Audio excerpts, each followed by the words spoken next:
So Samsung, a company that makes smartphones like the Galaxy Note 9, has not been paying much attention to its budget smartphones, and that we have seen from previous J series or on series smartphones.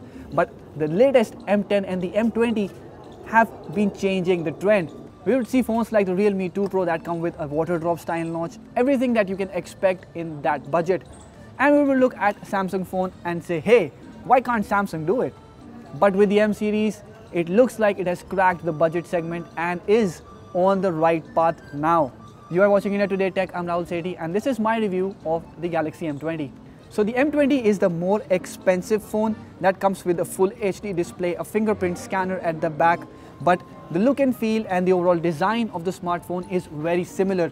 From the front, it looks very futuristic. You get a great screen to body ratio and a water drop style notch on a full HD panel that is bright and vivid. But looks like Samsung ran out of money while it was designing the backside.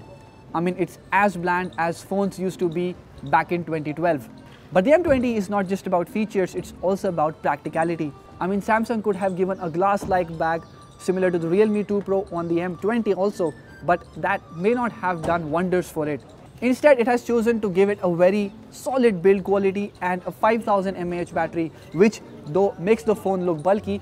But again, talking about practicality, you get a Type-C USB port at the bottom with fast charging and fast data transfer, and you also get a triple slot tray that allows you to expand the storage. The buttons have a very good tactile feedback. You get the earpiece placed meticulously between the display and the phone body and has good sound quality. And you also get dual microphones for noise cancellation. So all in all, you get all the features you would expect in a budget segment and something more in form of the Type-C USB port. The fingerprint scanner is placed at the back, it's quite fast, and the face recognition is rather slow. So from time and again, you may come to a realization that you're using an 11,000 rupee phone after all. But if you talk about the usage and the daily usability of the smartphone, the M20 is quite nice. And what adds the Midas touch to the experience is the display. I mean, the M20 has one of the best displays we have seen in this price segment. It's not only bright, but it's very colorful and would allow you to view amazing full resolution movies on Netflix and YouTube. We compared the phone's display with many of the smartphones in its price segment, and we'll see it's not only the brightness, but the color accuracy on the smartphone is also good. There is no color shift, and there's also Widevine L1 support, which means HDR content from apps like Netflix is readily supported. So at this price point, a big screen and a very good one at that is quite a nice proposition for the M20. Now let's talk about performance. The Exynos 7904 that M20 packs is really not the best you can get in this price segment. The Snapdragon 636 is way better, and so is the Snapdragon 660.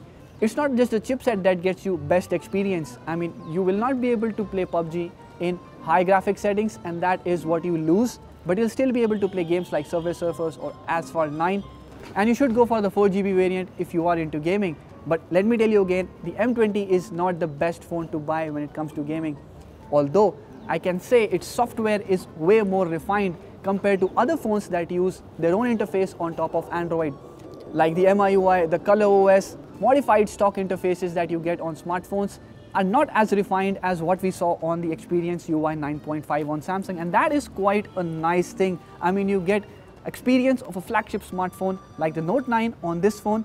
So at one side, the M20's interface may not be the fastest you have seen in this price segment, but on the other, it's one of the most refined, barring the pure stock Android, of course. Talking about the battery life, in general use case, when I was not using the phone extensively, I could get a backup of about 2 days, which was surprising.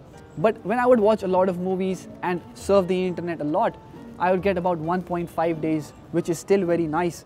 Next, the bundled 15-watt adapter charges the phone within 2 hours, which is again a great thing about the M20. Now if you talk about the cameras, you get a dual camera setup at the back, and Samsung has again done something different with this one. You get a wide angle camera as a secondary sensor, which allows you to take wide angle shots and capture more area in the scene. Though there is a slight fisheye effect to the photos, you still get amazing resolution for a 5 megapixel camera, and we saw that even in low light situations, it gets you clean and good shots. Talking about the primary sensor, it does a good job in good light situations. Though the autofocus is slightly slow, it is quite accurate, and the shutter speed is also quite fast, so you get clear crisp and sharp photos most of the time. Whereas phones like Redmi Note 6 Pro or the Realme 2 Pro have a good native resolution, the M20 just bumps up the ISO to give you brighter shots in low light situations, and what that does is decreases sharpness levels and increases noise, which kind of ruins the photo and doesn't make it look very natural. So overall, the rear camera experience is quite average, but it's not bad. It's like you do have clean and sharp images, but they don't have the best color to offer. The selfie camera also has the same story. Clean and sharp images in low light situations as well, be it indoors, but again you'll see the color production is not very accurate. There is softening to the face and it's not really a very accurate skin tone that the phone captures. And yes, in low light situations you do get a lot of noise. So should you buy the Galaxy M20? Compared to previous Galaxy smartphones, the M20 is quite a depart. I mean, its notch display is quite a nice proposition, there's no doubt about that, but it does offer you nice features, useful features that will come in handy in daily use, and that is the best thing. The M20 is a safe bet compared to previous Samsung smartphones. You can buy it.